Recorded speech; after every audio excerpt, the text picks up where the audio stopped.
Hello, friends. Welcome to On the Couch. This is a Bible based program that deals with those difficult issues that we face every day. Today's topic is family finance.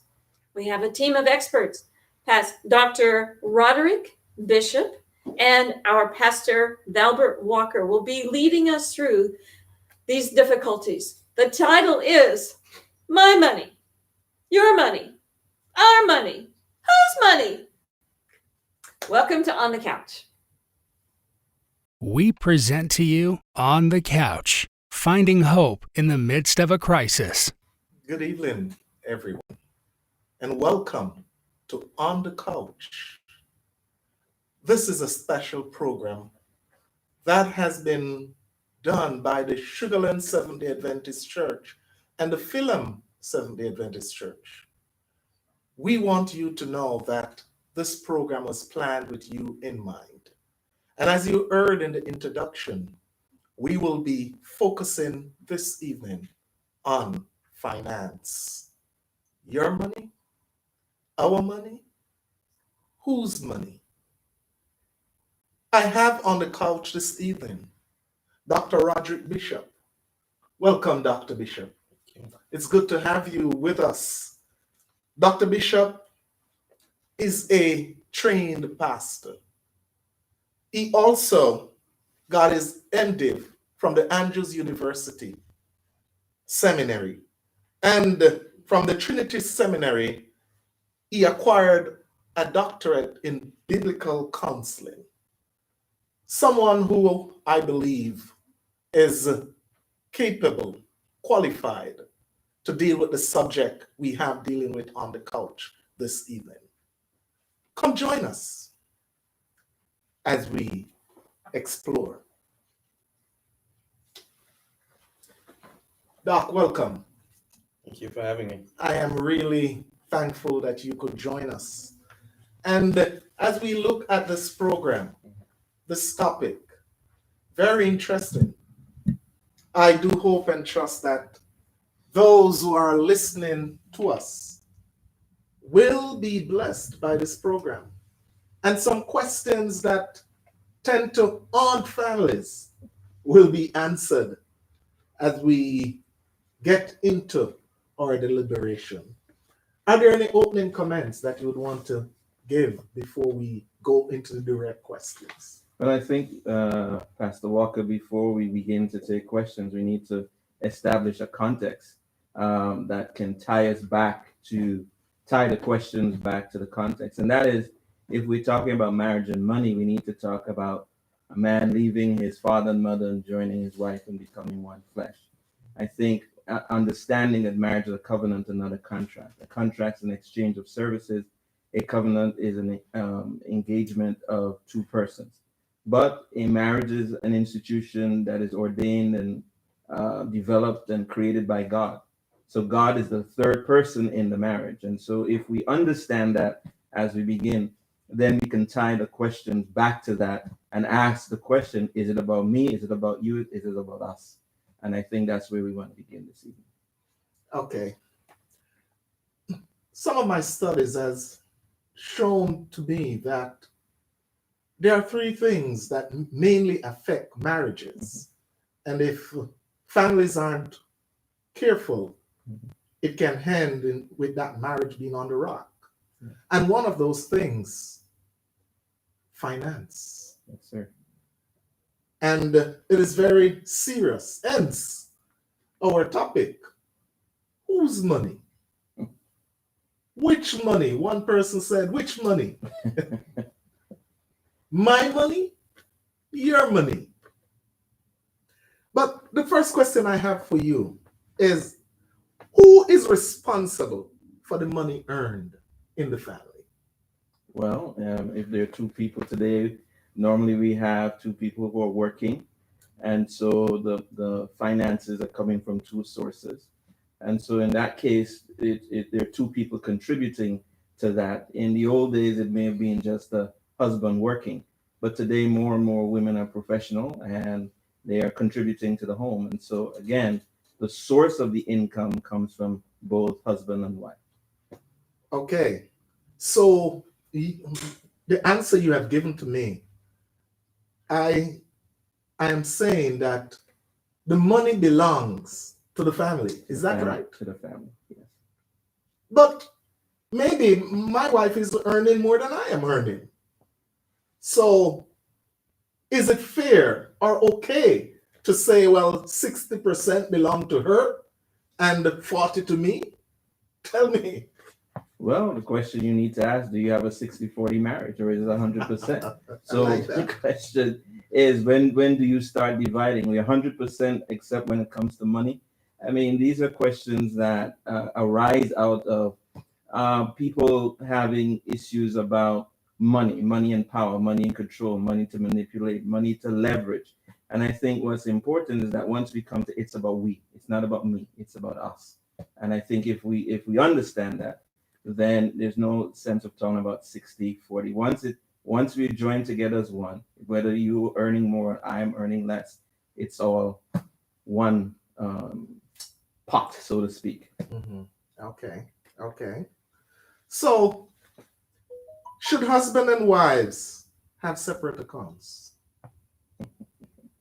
I read something which said that in the beginning of a marriage that you should have one account to pay bills and two separate accounts. I don't subscribe to that. It should be one account because once you're separating, that creates some issues.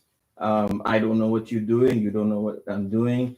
There's no accountability because it's my money. It's your money. I do what I want with my money. But some people say your money is my money, and that becomes an issue. But I think it should be one source of income, two sources of income, but one account.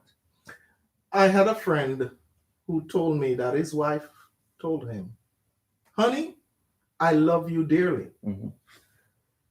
Your money is my money. Mm-hmm. But honey, my money is my money. Mm-hmm. So therefore, you can go along, but I want you to understand that you are the man, so your money become mine, but I determine whether or not I want to share my money with you. What do you think about that? The challenge with that is if that comment arises or arose after the marriage. I think if you're going into the marriage, you want to discuss that ahead of time so that you know what you're getting into. A lot of people are surprised because they agree to one thing in counseling, and then once they're in the home, they decide on a different approach to dealing with money, and that becomes problematic. I had a friend, he was debt free, and his wife had debt, and she said, "You need to take out a loan for the marriage. But once we take out the loan, I'll help you to pay it back." Once they got married, she says, "No, that's your loan." And so, I questioned him about that, and that should have been a red flag for him. So again, it's about openness, it's about honesty. It should not be a hidden agenda where one is saying, "Okay, fine, I'll agree with this in front of the pastor or the counselor, but in the back of my mind, I have another motive. And once we're in the home, then I reveal exactly how it's going to operate in terms of money." Okay, I see. Which leads me to another question. Mm-hmm. Is it okay for persons who are planning to get married to have a prenuptial agreement? Well, that's been something that's popular in terms of those celebrities and wealthy people. But now the stigma of prenuptial agreements is being removed. What the research has shown that more millennials are engaging in prenuptial agreements. One, and those a lot of people are deciding to get married a lot later. So what is happening is that people have assets and they have debt, and so they're bringing that in. And so a lot of people engaging in prenuptial agreements in order to protect the assets that they've acquired over time. But the question is, if God is in the covenant, does God approve of prenuptial agreement? Is that something that should be a part of a covenant? And I would hazard to say no, simply because it is saying to the other person, saying to each other, well, there's a possibility that we're going to be divorced. there's a possibility that this is going to happen. And a rational, from a rational perspective, people say, well, if we're going to have a divorce, then all of the assets and the assets have been accounted for, meaning that we've made a decision of what's going to happen, so it'll be less messy. But if you're going into a covenant, which marriage is, then there's no need for prenuptial agreement. We're going in fully committed. But it's becoming more popular. A lot more people are doing, and because a lot of millennials now are children of divorce, and they've seen the pain of divorce, many of them now are embracing prenuptial agreements to protect themselves in advance. But the question again I pose: where does God fit into this formula, so to speak? Okay. If I may attach my next question to a previous question that was asked, there are some persons who enter marriage. One person is in the church, the other isn't. Most times, not all the time, but most times it is the male who is out of the church. Okay. And that person may be one who has a weakness, for example, with gambling. And therefore, he gambles what he earns. Should the wife, is it okay for the wife to have her own account in that case and try as best as possible to put away something that he doesn't know about? Because if he does, then it's going to end up on the gambling table, so to speak. What should she do, or should they get help? Well, your last comment there should be the first. They should get some help for that, because gambling is an addiction. And any addiction tends to overtake the entire household. It alters how one functions in the household. And so I think there needs to be help. Now, the other thing, should she have money put aside? The question is it for her, or is it for the entire household? If I'm trying to protect the household, I'm trying to protect the marriage, then it may be necessary that I have some money there, so that if he collapses completely, then we don't collapse completely. So that it then speaks the motive. Why am I doing this? Am I putting it away so that if I have to take off, I have money for that? Or am I trying to protect the household as we try to work on his issues? So a lot of it has to do with the, as I would say, the motive for which one is doing that. Okay. I remember growing up, my dad would always, he calls my mother P. Her pet name is Petty. So he calls her P. And when he has no money, he would find her. P, I need some money. And if she says no, he would say, come on, I know you. And I know you have some money hide away somewhere. Should wives or husband have a secret account that their partner don't know anything about? Whether it be, there are some who will say, if he or she knows, then, that's the end of it. Should they really snatch something away that only they know about? Nonetheless, they are one in the marriage. So let's start with the word you use, secret account. If it's going to be a secret account, then where's the transparency in the relationship? Why the secret account? The secret account suggests that I don't trust you. The secret account suggests that there's something about you that causes me some anxiety, and so I need to hide this away. I need to put this away and not let you know that.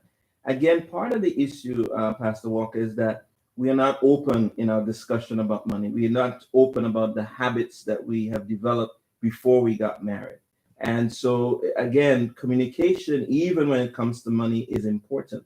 And so I find that people are, how should I say, um, bringing habits and patterns into a marriage, and it's not going to change simply because you say I do. So and then some of it is because maybe mom or dad had secret accounts, so it's part of the family history, and so you have now embraced that. And but I think if you want to have a fruitful marriage, if you want to have a marriage that is growing, it is best to be open in terms of what we have, what we're earning, what our dreams are. And the research shows that people who are open and communicate about finances have a healthier marriage. Okay. Okay. Thank you for that answer. Some families have outside children before the marriage. Okay. There is a child or children on the outside. Mm-hmm. Now that he or she is married, the children become a part of the marriage. Okay. When it comes to assets that the family has, what's your recommendation to divide these assets? One, to the children in the marriage and those that were before the marriage? Or should it be that those that were before the marriage has nothing to gain, especially if it's a case that most of the asset was acquired after marriage? Simple answer. See a Christian lawyer. Those there are complexities associated with that, which probably are beyond my scope. And I would suggest, just this week I had someone call excitedly on Monday and to share with me that she was getting married, but she was concerned, and she was concerned because her intended had some issues that she felt that would impact her finances. And so luckily there was a Christian lawyer that I knew, and I referred her to him, and he was able to provide guidance. So then when I called her again and I asked her, was she still anxious? She said no. He had alleviated the anxiety she had. I didn't ask what he had suggested to her to do, but she said, I'm more relaxed. And so I think sometimes you've got to engage a financial counselor, you've got to engage a lawyer, maybe an accountant, to how should I say, lovingly decide how we are going to address the issue of assets or liabilities or dependents or children that were in the picture before you got married. But again, I want to emphasize communication is important. We're not saying that if you're getting married, you disassociate with kids or disassociate with parents. That's not what we're saying. But the primary focus now is the person to whom you've committed yourself.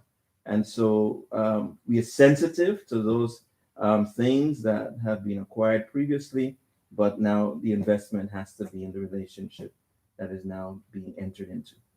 So from that answer, am I to understand that the children on the outside of the marriage will get what's left? No, I'm not suggesting that at all. I'm just saying that what happens, you had kids before or whatever you had before, but now you in a new relationship, that whole arrangement changes. And because it's changing, now you have to be sensitive. How does this fit in to the relationship that I now have? And that takes some discussion, that takes some frankness, that takes some involvement and some investment, but it's worth it. It's not something you can simply, how should I say, be very casual about. You've got to be very circumspect in addressing those. And again, pastor may help in one aspect, a lawyer, an accountant, a financial counselor, but it may take a team of people working the two individuals through the issues in order that it may be beneficial to all, in order that they might not be issues that arise later on. So would you suggest then that the third party, the parent for that child or children, be incorporated in the discussion as it relates to the assets? That's a challenging question. Depends on what the relationship was before. Now, as you know, there's some relationships that are very acrimonious. They ended in a terrible way, and somebody's bitter to involve them. They may feel empowered that this is the way I can get back and make my demands and impose myself on this relationship. And so one has to be careful in terms of how you navigate that.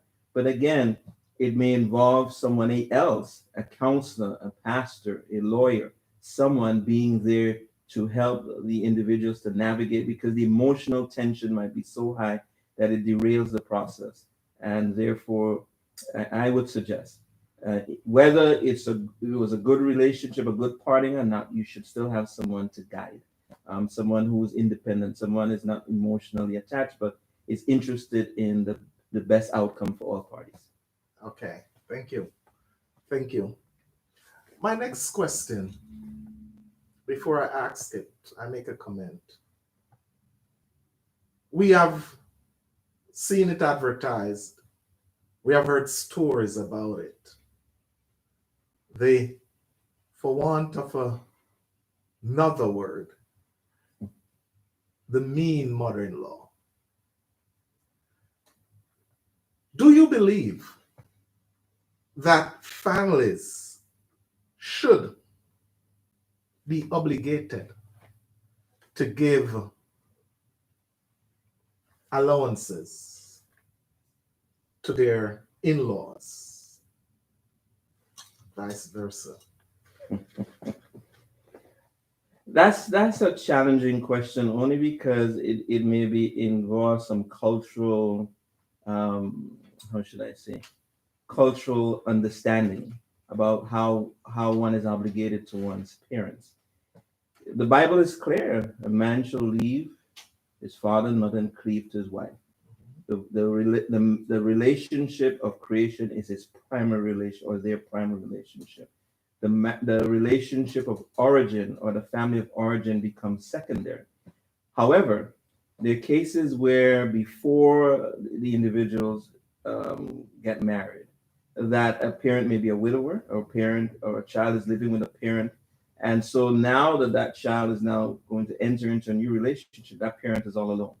So that's a discussion that you need to have. Do we leave her or him alone, or do we bring him into the home? One of my friends, his mother is aged, but she has been living with them for the past 20 years. But that was an agreement, that was an understanding, that was a discussion that both he and his wife had, and therefore she has lived with them, and they have not been any problems. I think where the challenge arises is where, having come into the home and observed the home, that somebody tries now to impose their opinion in that home, and that becomes an issue. And in that case, what happens, depending on which family member is in the home, which in-law, then if it's the wife's parents, then she has to address them. If it's the husband's parent or parent, he has to address it. But there are times where they both have to address and establish very firm boundaries as to what is allowed and what is not allowed. Yes, it's your parent. The tension is you're supposed to honor your parents, right? And that's important. But the tension is honoring your parents and yet cleaving. But the way we resolve that, the cleaving to the spouse, is your primary obligation. And I think that is a challenge for many people, because when we understand that our parents have sacrificed, and we know they've sacrificed, and without their sacrifices, we could not be where we are today, then the separation and joining, it's really difficult sometimes. But if I want this relationship to survive, if I want it to flourish, I have to make a hard decision. I have to draw the line. It doesn't mean that drawing the line, I don't honor you, I don't respect you, I don't love you. But I'm simply saying I've made a choice, I've made a commitment. This is it, and you also have to respect it. There are some men that are called mama's boy because although they have leave and cleave. Mhm. Nonetheless, a lot of their decision making is influenced by their mom. Mhm. And some wives are aware of that. And being aware, as it relates to the question we're dealing with on allowance, they don't want any of their family income in any way to go towards such a person, although it is their spouse's mother. What's the advice you have for them on that? Because this can also break a relationship if one party is saying, hey, you're being mean to my parent. But again, going back to what I just said, it's not a question of being mean. It's a question that I've made a choice.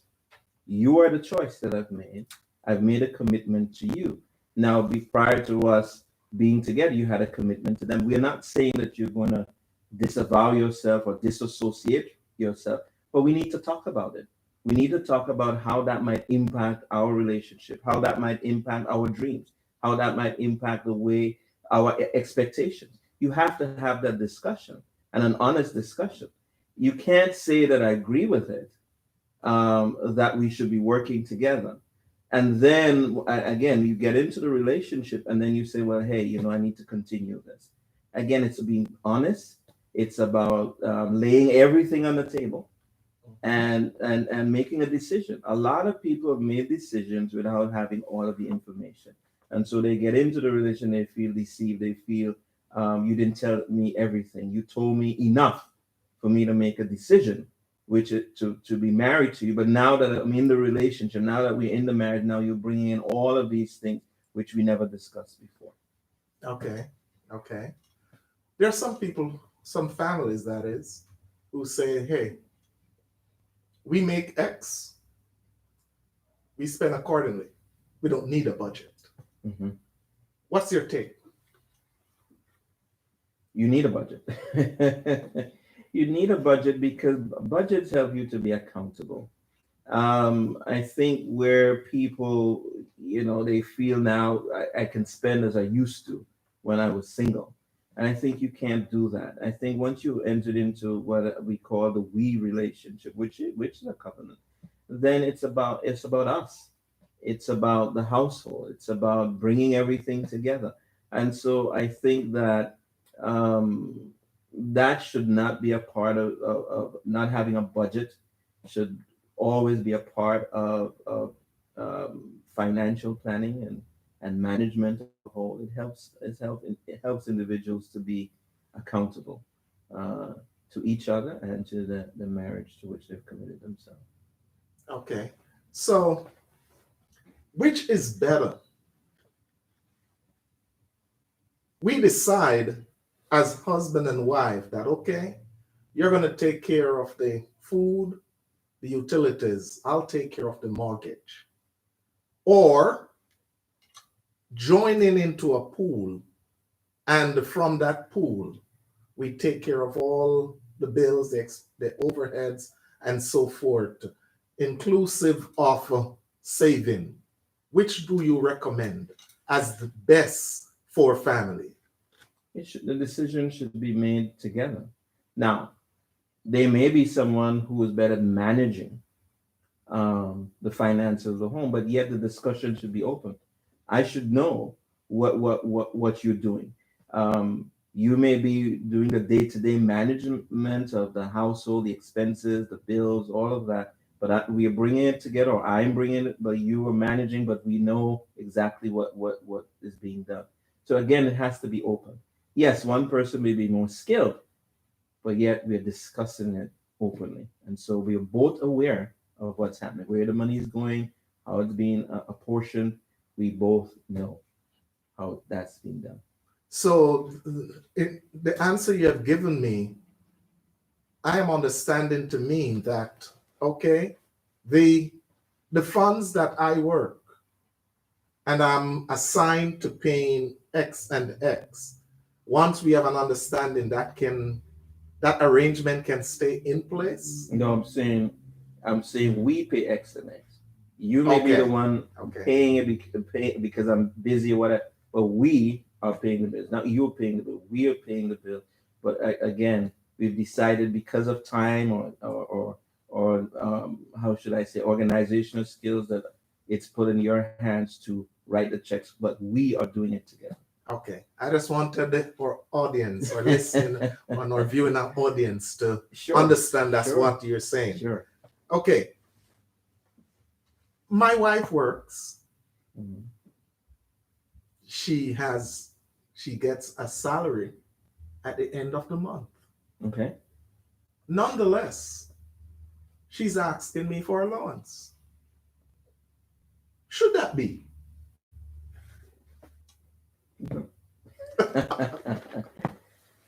I know people who do that, and they've survived many years, maybe 40 years under with that arrangement. But it's not the ideal arrangement. It may work for some people, but that's not what we want to promote and perpetuate. I think that if we have a joint account, the finances is together. Remember, it's a covenant. I keep going back to this. Mhm. And if it's a covenant, then all decisions are made together because we're in this together. And so again, allowance. Why an allowance? I mean, what does that say? Is it because I want to do my own thing? Why do I want? So again, the motive. Why do I want to? Why do I need an allowance? It sounds almost as though I am. It sounds, not saying it is, that I'm employed. I need an allowance. Give me an allowance. I need extra money for this extra. So that brings me to another point. What are our spending habits? Mhm. That's important. What's our philosophy about money? What do we do with money? There's some people who spend. There's some people who are frugal. Those things have to be discussed. There's some people that have shoes, suits for every week, every day of the week. Every paycheck, I'm in the store buying something new. I mean, these are things, habits, money habits are important to address and to recognize how those habits may affect a marriage. But I hear the ladies screaming out and saying, "But I have to do my hair. I have to do my nails." Mhm. As in Jamaica we would say, my foot shall, which is my pedicure, and Okay. my hand shall, which is my manicure. Uh-huh. I have to do those things, and I don't necessarily need to my husband to know what I'm paying to do that. So when I get an allowance, then from that allowance, I can take whatever to take care of these needs. So the question is, No, I'm piggybacking on the question Uh-huh. of giving my wife an allowance, although she worked. So, and this is one of the reasons why she's saying that she need an allowance. So should I allow that, or we just looked at budget? Should that be within the budget that we plan for the family? you just answered your question. It should be in the budget. Again, it comes back to me. Why do I need the freedom to do this? What's behind it? Now, there's some people who will say you can. We have a joint account, Mhm. but there's a certain amount under which you can spend. Let's say $100. That's free. You can do whatever you want with that. But that again has to be a discussion and something we've agreed to. It can't be something that I suddenly decided this is what I want to do, and therefore I want to be out. I want to hang out with my girlfriends. I want to hang out with the guys, and therefore I need freedom. So there's a lot of times where the we becomes a challenge, and so somebody says, "I need some freedom. I need to hang out. I need to do this. So therefore I need to do that." Again, if we're coming into covenant, we're understanding that we're in this together. It changes everything. I'm not a single person anymore. I can't behave like a single person. I don't have a roommate. If the spouse becomes a roommate, now it's not a marriage. You have an arrangement where we live under the same roof, we pay the bills, but it's an arrangement. I talked to someone just recently in a situation. It's an arrangement. Um, we have arrangements where people in separate rooms, and so to the world, they're married, but it's an arrangement. An arrangement is different, but and that shouldn't be. But in a covenant, everything should be together. Nothing should be hidden. Nothing should be secret. Nothing should be the allowance and all of these different derivatives that people come up with. It should be in the open. I should know what you're doing. You should know what I'm doing. We're in this together. Okay. I want to switch into another gear and I want to go to children. Mm-hmm. What is your advice to couples who have children as it relates to planning for their child slash children throughout life? It is said that once we have a child, we are stuck with them for 21 years. Mm-hmm. And there are some of us who, even long after that, we're still stuck with them. And we have to kind of push them out of the crib. Mm-hmm. You know, what is your advice for parents? There are some parents tonight who are listening to us Mm-hmm. as it relates to finance. And they have their children, and some are in crisis now because the child, it's time to move from elementary to high school, and the fund isn't there. What are your advice that you want to give to parents with children as it relates to budgeting and finance? It's the same thing. It has to be something that's discussed between the parents about what's available, what is not. If there are adjustments to be made, what those adjustments are. The thing is that today people feel that they have to share everything. I know growing up, my parents didn't share. You just trusted that they know what they were doing, and whatever they said, that was it. You didn't question it. You just felt that they knew what they were doing. But today, where kids can question and kids have a certain authority and almost run the household, Dave Ramsey says that watch out for the kids. They should not run the house. You're the adult, but you have so many adult children now who very early on had to take on responsibilities and are mature beyond their years. That poses a problem where a child can say that even though you say we can't afford to send you there, I need to go there. I want to go there. If I don't go there, this is what I'm going to do. And you're scared of the child. Therefore, you go above and beyond to give them what they. It's setting up a bad precedent. So who is in charge? And again, if the parents are holding a united front, and then it's easier to make those decisions. However, if a child is able to appeal to one parent against the other parent, that becomes a challenge. There are just some things that budget wise we can't do. And I think you just have to be honest. We can't do that. And in that way, you're teaching a child transparency, you're teaching them honesty. We just can't do it. We would like to do it. If things improve, we will do it. But at this point, we can't do it. Okay. Do you think it is safe to involve your child or your children into your budget making as husband and wife? Should they be sitting around the table with you as you make that budget? Or should it be that the husband and the wife put that budget together outside of the area and the ambit of the child, and then they work accordingly based upon what the budget is? I guess there's no right or wrong to that because you also want to be able to teach children budget management skills early on. The question is how early, what do you want to share with them? I know a friend of mine in New York worked for some Jewish families in New York, and they shared with him how they ran their house, and for many of them, the kids knew. But the interesting thing in Jewish culture is that it's the grandparents that invest for their grandchildren. So as soon as the wife was conceived, they're already putting away money. So it's not inconceivable that a Jewish young man or young woman, by the time they're 18, depending on how the grandparents have invested, has a few $1,000,000 there. And so they're able to start life in a way that really puts them in a position of strength. If I might add, another thing that parents do when they send their kids off to college, if they've acquired debt, and I know this is not your question, but it ties to what you're talking about. We tend to say that now that we've educated you and sent you off, you need to make your way.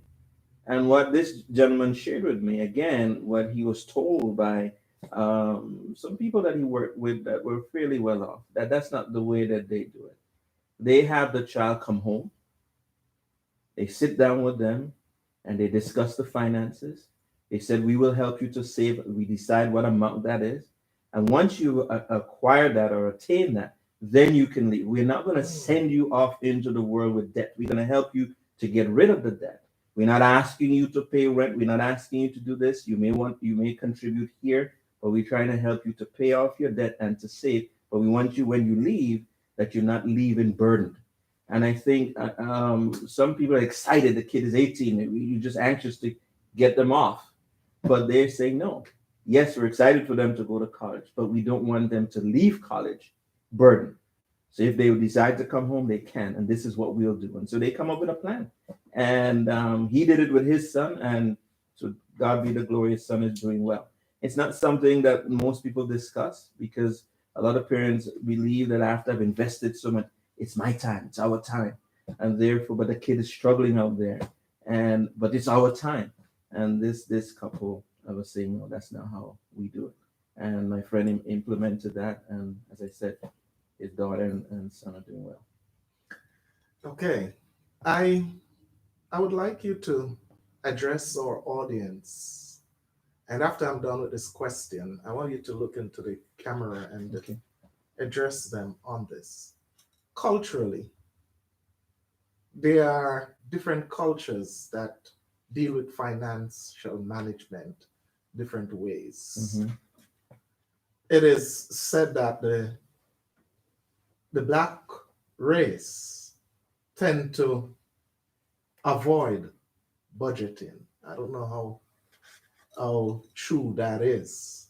Nonetheless, they are not as organized as, say, a Caucasian family. Mm-hmm.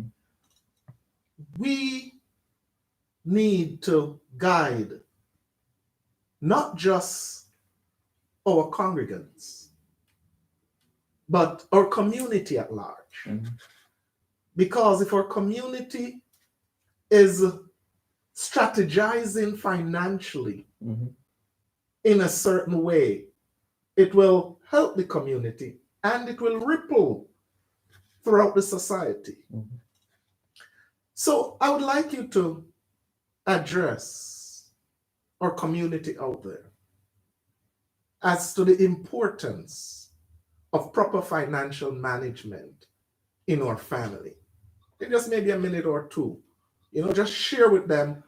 We have discussed a few things, but pointed to them that, hey, if you can follow this, because this program is really to help not just our church, but our community. So that if our community can become better communities, then our churches will be better. And financially, our children will be better educated as they grow up, whether in the community or in the church. So the question is, how do we make stronger, better communities by addressing our financial management or budget management skills? And the issue that has been brought up is an issue of the heart, because we can talk about the skills, we can give you tools, but if the heart behind the skills and the tool is not under the control of God's Spirit, you are going to spend even though you have the skills. And so again, it focuses on the motive. Why am I spending this way? Why as a culture do we spend this way? Why are we thinking only of ourselves and not of the whole? And again, the church can be an example, because in the book of Acts chapter 2, as you remember, it says no one lacked anything. Why? Because everyone was accountable to the other. And I think a lot what has happened is that we have lost accountability. We think about ourselves. We think about what I want. And we don't think about how that impacts other people, what the ripple effect is. And so again, we have to address the heart. Why are we selfish in our community? Why are we self-centered? Why are we not thinking about the other person? And so again, the issue is an issue of the heart, I believe, Pastor Walker. So I think that it begins by taking a look in historically how we have spent money, what the history is financially in our families. To be honest with you, I don't know the financial history of my own family. I don't, because in our time, grandparents, they didn't talk, they didn't share. I'll give you an example. When my grandmother died, and my dad went to her home, or my grandparents' home, she had money in the mattress. She had money under the bed. She had it in boxes, and it was a lot of money. But he didn't know. She just didn't take money to the bank, and so again, that was a secret she had. And I think there are practices and patterns that we have in families and in communities that need to be broken, need to be changed. But it begins by looking within, and if we do that, then the skills that we acquire can be fueled or undergirded by a heart change. Okay, thank you. My next question to you. Many families, because of bad decisions sometimes, because the income isn't able to carry the family as it should, they end up in debt. And being in debt, they decide that, okay, let me try to be involved in sweepstakes to see if I can alleviate some of these debt and build some assets. What is your counsel on that? So sweepstakes have changed. You have sweepstakes where you just enter your name and they draw your name and that's it. It doesn't require anything from you. Now, in the past, we used to associate sweepstakes with gambling. The thing about sweepstakes, you need to know a lot about the organization that's involved, what's involved, where's the money going to, who's involved. You have to do your research. But sweepstakes in of themselves, the name, is not necessarily means that it's a terrible thing, but you've got to do your research. Somebody may say you just enter your name and we draw your name. People do it at jobs. They do it in different places. But the name sweepstakes has a certain, how should I say, negative connotation associated with it. It doesn't have to be that way. I had a friend, a pastor. He was wherever the Price is Right is recorded. I don't know if it's LA, maybe it's in California.